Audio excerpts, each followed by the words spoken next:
Ashamaa akkam jirtu fayyaa keessanii nagaa keessanii waan na ajaa'ibe tokkoon isinitti himuu barbaade.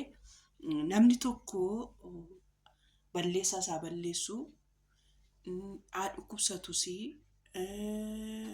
haa du'us waan sadi gaafa inni ta'u wayin baay'ee dhukkubsatee humnaan ol jira ta'a. Hoggaa dhukkubsatellee hin dhaggeeffattanis hin ilaaltanis. Wayin dammoo badii tokko hojjete gaafa jedhanii badii sanirraa nama san gorsitanii deebisuu barbaaddu moo badii sanitti ittoo akka namni sun badu godhaa jirtu jechuudha. Amma fakkeenyaaf namni tokko waan ta'e balleessa jennaan namni sun badii san balleessira taananii ittoo akka badii san keessaa ba'uun gootan. Maal gootu badii san keessa akka inni turu, badii san keessa akka inni hoolu, badii saniif akka inni ta'u gootu jechuudha. Yoo du'e immoo jechuudha keessattuu kun aadaan kuni aadaa Oromoo keessatti jechuudha. Beektota Oromoo intarneetii kanarra jirtaniif jechuudha.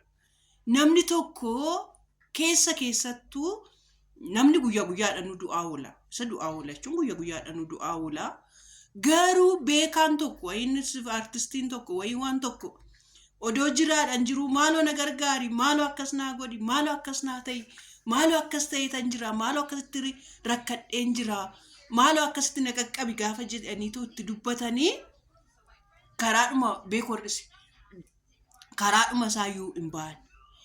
Gaafa namichi kun immoo achi wannoota beekoo qannas mucaa kootu na jeeqaa jira beektu amma yaa boqonnaadha waan ta'eef mana jira waan ta'eef jechuudha dhiifama. Kanaafi tokkoffaa warra na gargaari jettanii ni jalqabatti mataa turanii maal godhaa turanii jalaa qabuu dadhabe santu du'a keessan labsuudhaaf wayin immoo du'a namicha sanii labsuudhaaf lakkoofsa tokko isatu durseetu argama. Lakkoofsa tokko isatutti wannoo jijjiirratee argama. Maayini piroofaayilii jijjiirratee argama. Lakkoofsa tokko isaantu argama jechuudha. Isaantu dursee argamee baga naa du'ee ta'een beeku baga bakka narraa du'eedha natti fakkaata hoggaan yaadu lakkoofsa tokko isaantu ta'a. Isaantu piroofaayilii godhata. Lakkoofsa tokko du'a isaan sinitti musaan warrootaatti sin na gargaaraa wayin immoo artistoota na gargaaraa jedhanii itti bu'an. Warri gargaarimmaa wayyoo jedhee gaddeet ganaaf salaassaleet ganaa ilaaleet ganaa daawwateet gana waan meeqa godheet akkana bahee namaaf wannu jedha. Warri sin gargaarre garuu lakkoofsa tokko isuma dhugaamee ilaalaa. Dhaqaatii ilaalaa namoota beekamtoota du'an warroota jalqaba maxxansan yoo dhaxxanii ilaaltan ani laayikiidhaaf haa ta'u, fooloodhaaf haa ta'u, sabiskiraayibiidhaaf haa ta'u lakkoofsa tokko isaanidha. Handafaniitoo maxxansanii jechuudha. Yaa jara keenya jiraatti walaa gargaaru. Jiraatti laayikii waliif haa goonu. Jiraatti sheerii waliif haa goonu. Jiraatti quba olaa qabaannu. Badii balleessan irrattis irratti hin duudinaa. Hir'ina isaa odoo inni lubbuun jiru itti himaa. Jabina isaas odoo namnis lubbuudhaan jiru itti himaa. Eega du'een booda maal bu'aa qabaa? Ol jedhee isiniin ilaalu bara. Oromoo biratti jalqaba odduu jettanii to'annoo godhattan fooloon adhanna dhiba baay'ee jechuudha. Amma fakkeenyaaf ijoollee beekattoota hedduutu du'e ganama gaafa isaan du'e jedhanii maxxansanii fooloo isaanii dhaxxanii ilaaltan namichi ol jedhee isiniin ilaalu bara maaliif sabiskiraayib fooloo gootu gaafa namni du'e. Tarii ka'ee dhufee na arge jettaniiti. Tarii amma islaamaatti fayyadamu maasaaf hin godhu jettaniiti. Dhugaa gaafii kooti kun yeroo hunda jechuudha. Maaliif haadha eebbaa akkas jette unaan jettanii haadha faaxetti amma jidduu kanaan nama duudaa jiru odoo argitanii. An beekus, an hin beeknes, an ta'es, an hin taanes.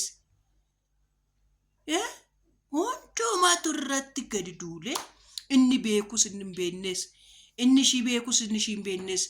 Akkuma waan wajjin guddate, akkuma waan kiisii ishii keessa jiru kuunaadha qabeenyateedha, kuunaadha beektuteedha, kuun ol harkaa akkuma waan wajjinii wannoo ta'etti ol harkaa butaa jira. Jiraatti jaalala keessan haadha faaxee isin jaaladha jedhaanii. Jiraatti oduma ishiin illee dogoggortee tooyyuu jalaa gadi bahee badii obboleetti keeti badii obboleessa keeti dhoksuufi qabda malee balleessuuf itti kolfuuf qilleensa irra kaasuun qabdan. Isuma dhugaati. Maaliif seetan? Hani haadha miti nuyi haadha. Doktoroota jalaa hudduu qabnee tokko deenya bar. Maa waan addaa maaltu jira? Isa dhugaa. Maa inni waan addaa maa inni? Waa inni jechuun bakka yoo xiqqaatiin meeqadha jechuudha. Nama shantu nurra akkasitti nurra dhaabatee nu ilaalee jaroota san bira madannee too deemnee wannoon namti. Isuma dhugaa. Maa inni uummanaan bakka hundumtuu shamarreen hundumtiyyuu jechuudha. Warrumti manatti deewullee shamarran hedduun manumatti illee manattis akkasuma jechuudha. Waan addaa maaltu jira? Haadha kee salphisuudha bar. Of salphisuudha bar. Yoo mul'ates maa inni waan addaa mucaan sun olis hin kaatu gadis hin deebitu miti. Badii olirratti hin duulinaa. Badii olirratti yaadinaa. Isuma dhugaa nama badii olirratti yaadu nama waanuma ofirratti waan jallina olirratti yaadu gaariyyuu odeessinee fidnu gaariyyuu haasofnee fidnu gaariyyuu wal gorsitee fidnu gaariyyuu walitti himnee walirraan fidnu. Kanaaf badiidhaaf lakkoofsa tokko waliin godhatinaa. Nama hin beektani nam beekan jedhinaa nama hin beektani. Isuma dhugaa nama hin beektani. Nam beekan jettu malee nama hin beektani. Namni beekameen dhumu. Manni mana barumsaati. Namni mana barumsaati. Barumsa beektanii fixxani. Nam beekan ni jedhu hundumtuu waan tokko hin beeku. Bakka tokkotti hin beeku. Kanaaf nama qayyabatanii hin xumuran. Kanaafi ogguma nama guggan akkasin faana ture jettanii suura fuutanii maxxansuu akkas gochuun maal gochuun nit anaaf wannoo koomiti. Siniin jedha jiraattu quba walaa qabaannu, jiraattu walaa gaafannu, jiraattu walaa daawwannu, jiraattu walaa ilaallu. Siniin jedha dhugaa jiraatti. Maaloo jiraattu walii daawwannu. Maaloo jiraattu wal gargaarre. Maaloo jiraatti fakkeenyaaf namni anan jaalattanaa eebbaa koo jiraatti sin jaaladhanaan jedha. Eegana ni du'een booda namni tokko piroofaayilii nan godhatina. Dhugaa rabbii. Namni tokko jiraatti garuu siif jira namni warreettan hundumtu godhadha. Maalis yoo na godhattanis yoo na godhachuu baattanis ani hin galu silaa.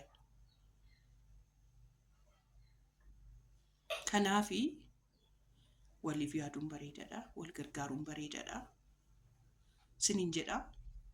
Waan inni hoggaa deddeemu argee nama nan beeka jedhu tokkotu na gubee jechuudhaaf mala. Nama nan beeka.